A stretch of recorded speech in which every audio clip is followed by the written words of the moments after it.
firma de este acuerdo comercial, de esta primera fase del acuerdo con los Estados Unidos, es una excelente noticia, quizás de las mejores en medio de esta situación económica muy complicada, compleja y además con el agregado de la crisis sanitaria, que sigue siendo un verdadero problema para la vida normal, sobre todo en la actividad económica.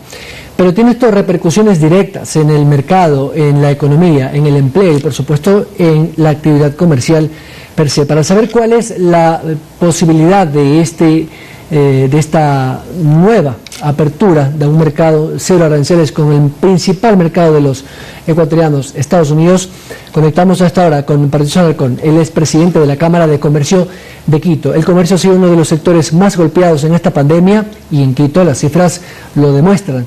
Presidente, gracias por acompañarnos. Esta lectura que tienen ustedes como gremio, entiendo que les deja una satisfacción. Sin embargo, hay mucho por hacer.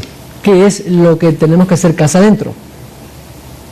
Muy buenos días, Byron. Un cordial saludo a la audiencia de Telediario. Mira, sí, esto definitivamente es el inicio de una negociación en firme, muy importante. Nos vamos a enfocar en este momento en beneficios para las MIPYMES, la lucha anticorrupción, facilidades para el comercio internacional y las buenas prácticas en cuanto a regulaciones. Muy importante lo que está sucediendo, es un paso en firme, dejan encaminado la negociación, o encaminando a su vez la negociación. Ahora, definitivamente, esto tiene que ser parte de una organización en el futuro, es decir, ¿qué es lo que vamos a tener que resolver en un futuro? Ciertos irritantes, temas de propiedad intelectual, por darte un ejemplo, asumo que saltará en algún momento el tema de Chevron, por darte otro ejemplo, temas en cuanto a la importación de maíz o precios de sustentación. Algunos temas tendremos que resolver antes de poder llegar a un acuerdo definitivo y además a su debido momento tendrá que firmarse una aprobación por parte del Congreso en los Estados Unidos y por parte de la Asamblea en el Ecuador. Entonces es un reto para el gobierno que viene poder concretar esta negociación. Ahora, cualquiera de los gobernantes que tendremos debería mantener esto como una política de Estado y no como una política de gobierno. Digo esto porque la economía no ve de banderas políticas y como lo ha dicho el ministro Ontaneda, esto ha sido por el pragmatismo con lo que el gobierno ha tomado esta negociación en serio, por la cual se está concretando. ¿Qué riesgos puede haber que efectivamente esta política de Estado, que debería ser la reactivación económica a través de un acuerdo comercial con Estados Unidos, se pueda mantener al margen del gobierno que venga? Digo esto porque los votantes también tienen que tener claro esta realidad. Un punto muy importante el que estás mencionando, Byron, cuando se firma un acuerdo, los mercados se abren y esto se vuelve una política de Estado. Justamente para esto se firman los acuerdos comerciales. Es básicamente una camisa de fuerza para que otros gobiernos no puedan tomar decisiones equivocadas en cuanto a la apertura del Ecuador al mundo. Hoy, más que nunca, es importante abrir nuestras fronteras, es importante exportar mucho más. Ahora más que nunca es muy importante atraer mucha más inversión, atraer divisas, fortalecer la dolarización. Ahora es muy importante poder traer productos que sean más baratos para el consumidor. Entonces, tal como tú mencionas, esto se vuelve en una política de Estado una vez que esté firmado el acuerdo. ¿Cuál es el riesgo? El riesgo político es que un candidato que no está de acuerdo con la apertura del Ecuador hacia el mundo pueda ganar las elecciones y eso nos complicaría porque de nuevo vendrían las restricciones, aranceles, productos caros para producir como materias primas, bienes de capital, dependencia del mercado interno, que es un mercado muy pequeño, como para que muchos negocios puedan salir adelante. Entonces, mira, esto se vuelve una política de Estado cuando se firme el acuerdo. El siguiente gobierno tendrá que hacerlo. Por eso debemos procurar que un gobierno que piense en la línea de la apertura pueda llegar al poder. Ya casa adentro, los beneficiados primarios, lo ha dicho el ministro e incluso lo ha ratificado también el embajador estadounidense y los negociadores estadounidenses, serían las MIPYMES, las pequeñas y medianas empresas, quienes a su vez son las que van a proveer al gran industrial o al gran exportador de esa materia prima con valor agregado para este mercado norteamericano. ¿Cómo podemos interpretar esta cascada productiva o encadenamiento productivo, como se denomina técnicamente? Así es, mira, primero que se abren otras oportunidades también en el campo agrícola.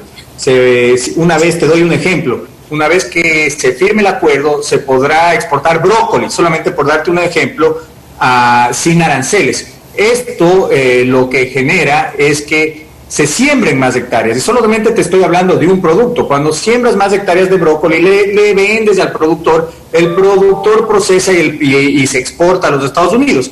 Otros productos que se puedan exportar a precios más competitivos también van a ayudar a los medianos y a los pequeños productores. ¿Por qué? Porque existe un encadenamiento en la economía.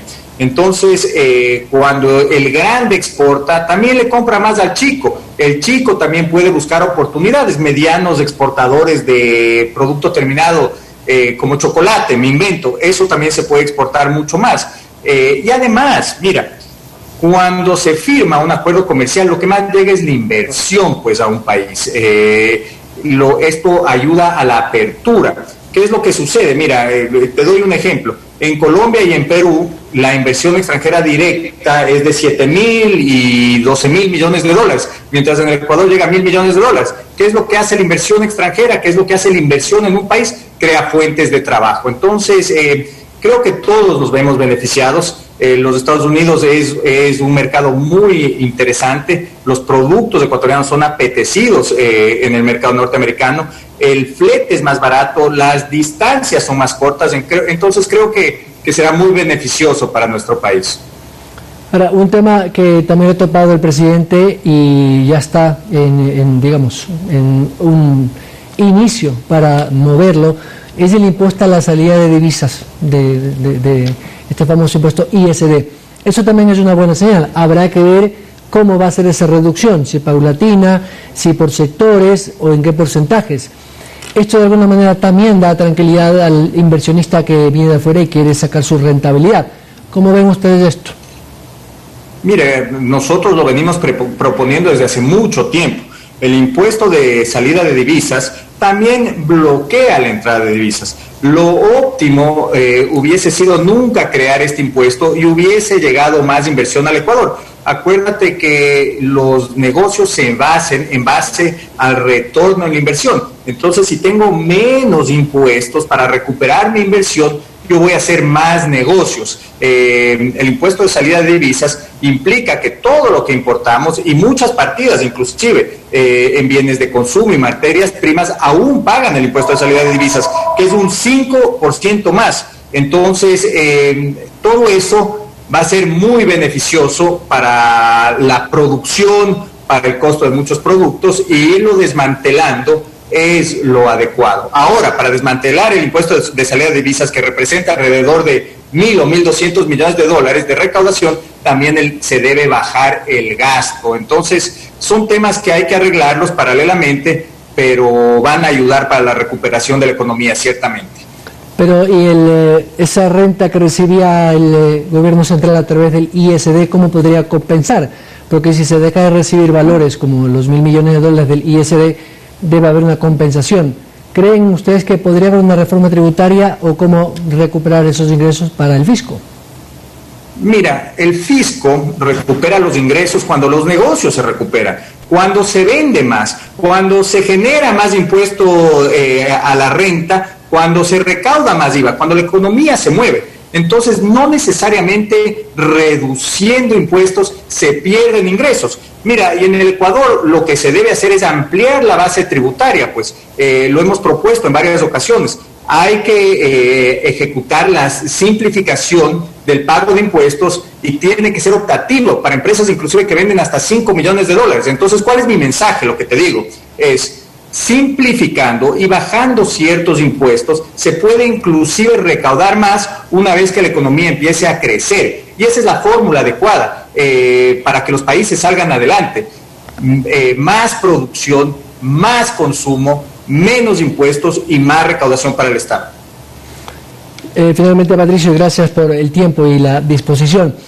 ¿Hay tal vez una posibilidad de un proteccionismo comercial? Digo esto porque algunos críticos de estos modelos de acuerdos comerciales, TLC o como les quieran llamar, siempre dicen que los pequeños se perjudican, en el caso de los productores locales.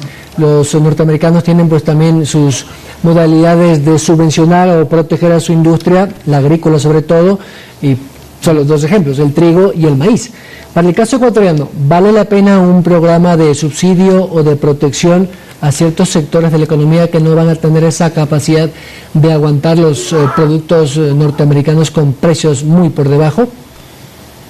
Mira, hay sectores sensibles que siempre pueden ser protegidos y justamente por esto se establecen las negociaciones.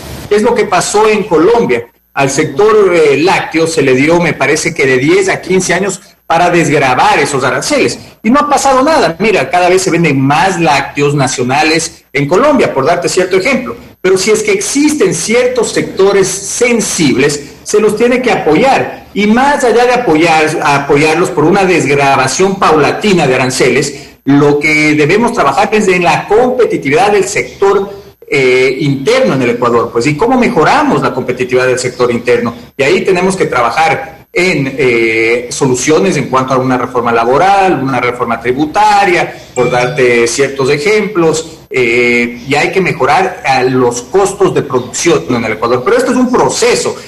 Los cambios tienen que ser integrales, hay que abrir mercados, hay que trabajar en temas de competitividad y hay que llegar a acuerdos. Eso es lo que se debe hacer en este momento. Patricio, estoy con todo el tiempo. Muchas gracias por las respuestas. No, gracias a ti, Byron. Muchísimas gracias por la entrevista. Gracias al presidente de la Cámara de Comercio de Quito, Patricio Alarcón, y la redacción de Los Comerciantes, a propósito de esta primera fase del acuerdo con los Estados Unidos para tener un macro de comercio para los dos países. Vamos a la pausa, regresamos con más información en la parte final de este informativo.